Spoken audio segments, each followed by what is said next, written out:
YCP అధికారంలో ఉన్నప్పుడు విశాఖలో ఉన్న ప్రేమ సమాజం భూములపై ఆ పార్టీ నేతలు కన్ను వేశారు. అడ్డదారిలో వీటిని అప్పనంగా కొట్టేయాలని పెద్ద స్కెచ్చే గీశారు. అయితే అప్పుడు ప్రజల నుంచి తీవ్ర వ్యతిరేకత రావడంతో వెనక్కి తగ్గారు. కూటమి ప్రభుత్వం వచ్చిన తర్వాత కూడా కొంతమంది పెద్దలు ఆ భూములపై కన్ను వేశారు. దీర్ఘకాలిక లీజు ద్వారా వాటిని దక్కించుకోవాలని చూస్తున్నారు. అసలు ఈ ప్రేమ సమాజం భూముల కథ ఏమిటో ఏబిఎన్ స్పాట్లైట్ లో చూద్దాం.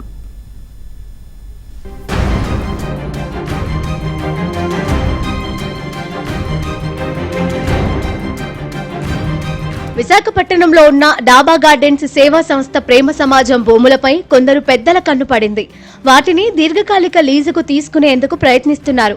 సంస్థ కార్యవర్గంలో కొందరి సహకారం కూడా లభిస్తున్నట్లుగా తెలుస్తోంది. తాజాగా దేవాదాయ శాఖకు చెందిన భూములను దీర్ఘకాలిక లీజుకు ఇచ్చేందుకు అనుమతిస్తూ జారీ చేసిన ఉత్తర్వులను అందుకు అనుకూలంగా మలుచుకుంటున్నారు. ప్రేమ సమాజానికి కొన్ని దశాబ్దాల క్రితం దాతలు ఋషికొండ సర్వే నంబర్లు 16, 23, 24లలో 47.33 ఎకరాలు దానంగా ఇచ్చారు. వాటిలో కొన్ని బీచ్ ను ఆనుకొని ఉన్నాయి.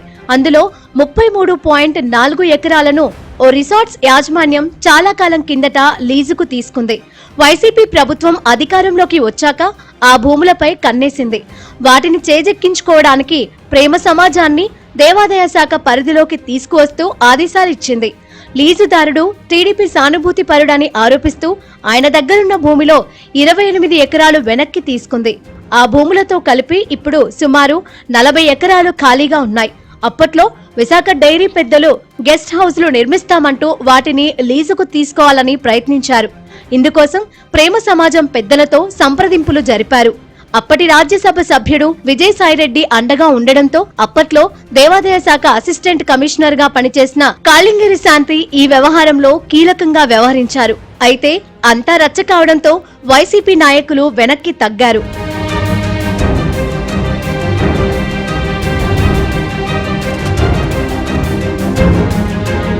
ఋషికొండలో ఇప్పుడు ఎకరా భూమి 40 కోట్లు పలుకుతోంది. ఆ లెక్కన ప్రేమ సమాజం భూమి విలువ సుమారు 1500 కోట్లు దాటి ఉంటుంది.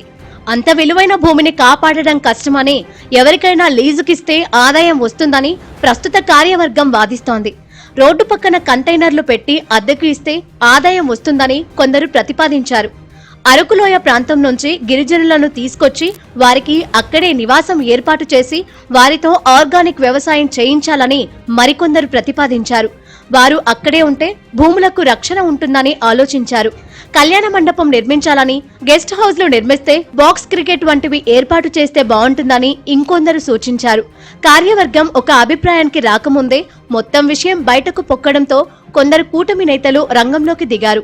ఆ భూములను తమ వారికి దీర్ఘకాలిక లీజుకు ఇప్పించుకోవడానికి ప్రయత్నాలు ప్రారంభించారు. తమకు 10 ఎకరాలు లీజుకు ఇవ్వాలని, క్రికెట్ ప్లేయర్లకు అక్కడ శిక్షణ ఇస్తామని కొందరు ప్రతిపాదించారు.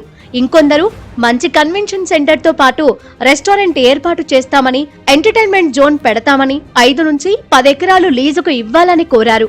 దీర్ఘకాలిక లీజుకు సంబంధించి ప్రభుత్వం నుంచి తాము ఆదేశాలు వచ్చేలా చూసుకుంటామని భరోసా ఇచ్చారు. అయితే ప్రేమ సమాజం అందిస్తున్న సేవకు కొందరు దాతలు ఎంతో విలువైన భూములు ఇచ్చారని, వాటిని అనాథుల సంక్షేమానికి మాత్రమే ఉపయోగించాలని, వేరే ప్రయోజనాల కోసం వాడకూడదని వామపక్ష పార్టీల నేతలు, నగరవాసులు కోరుతున్నారు.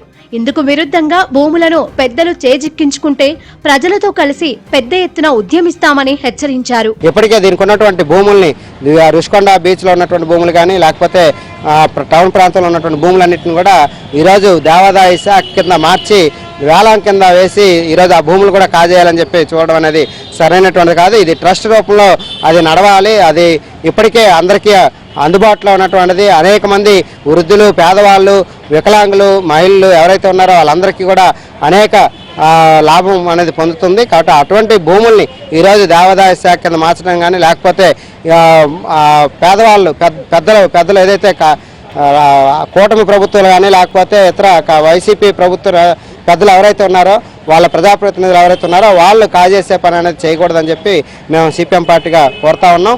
ఇది కానీ వాళ్ళు కాజేయాలని చూస్తే మాత్రం పేదవాళ్ళని ఐక్యం చేసి దీన్ని కాపాడుకునే ప్రయత్నం అనేది చేస్తామని చెప్పి మేము ఈ రకంగా ప్రభుత్వానికి తెలియజేస్తున్నాం.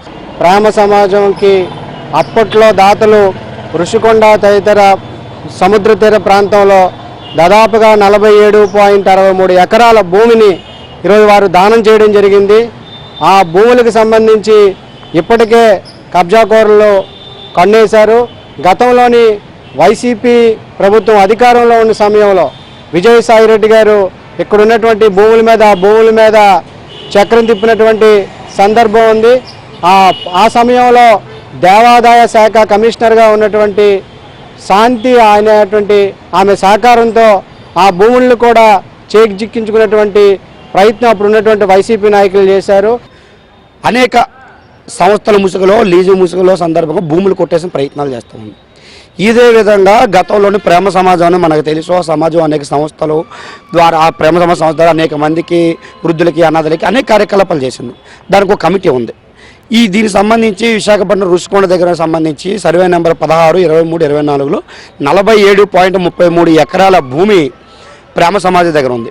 గత వైసీపీ ప్రభుత్వంలోనే ఇక్కడ ఉన్నటువంటి రాజ్యసభ సభ్యులు ఇక్కడ ఇన్ఛార్జిగా ఉండేవారు శ్రీ విజయసాయిరెడ్డి గారు ఆ భూమిపై ఆ రోజుల్లో కన్నుపడింది. ఆ భూమిని ఎలాగైనా చేజెక్కించుకోవాలని చెప్పేసి అప్పుడు దేవాదాయ శాఖ పరిధిలోకి సుమారు 30 ఎకరాల భూమిని అందులో మార్పిడి చేసి ఆ భూమిని కొంతమంది రిసార్ట్ల గారు లీజుకి ఇచ్చారు. లీజుకి ఇవ్వడం ఆ రోజు అనేక అవకతవకలు జరిగాయి. దాని మీద ఆ రోజు ఈ విశాఖపట్నంలో ఎప్పుడు ప్రభుత్వ రంగ ఆస్తులను కాపాడే విధంగా ఉండే వామపక్ష పార్టీలు సిపిఐ ముఖ్యంగా ప్రజా సంఘాలు అనేక ఆందోళనలు చేస్తూ ఆ రోజు వెనకడుగేశారు. ఖాళీగా ఉన్న దేవాదాయ శాఖ భూములను దీర్ఘకాలిక లీజుకు ఇవ్వాలని ఇందుకోసం 4 సభ్యులతో ఒక కమిటీని ఏర్పాటు చేస్తున్నట్లు ప్రభుత్వం తాజాగా ఉత్తర్వులు జారీ చేసింది. ఈ ఉత్తర్వులతో రుషికొండలో ప్రేమ సమాజం భూములను దక్కించుకునే ప్రక్రియ వేగవంతమవుతుందనే అనుమానాలు వ్యక్తమవుతున్నాయి. అయితే భూములను ఎవరికైనా లీజుకి ఇవ్వాలని అనుకుంటే పత్రికల్లో ప్రకటన ఇచ్చి బహిరంగ వేలం ద్వారానే కేటాయించాలి. అలా నిబంధనలను పాటిస్తారా లేక ప్రత్యేక ఉత్తర్వుల ద్వారా దక్కించుకుంటారా అనేది చూడాలి. వామపక్షాలు మాత్రం ఉద్యమానికి సిద్ధమవుతున్నాయి.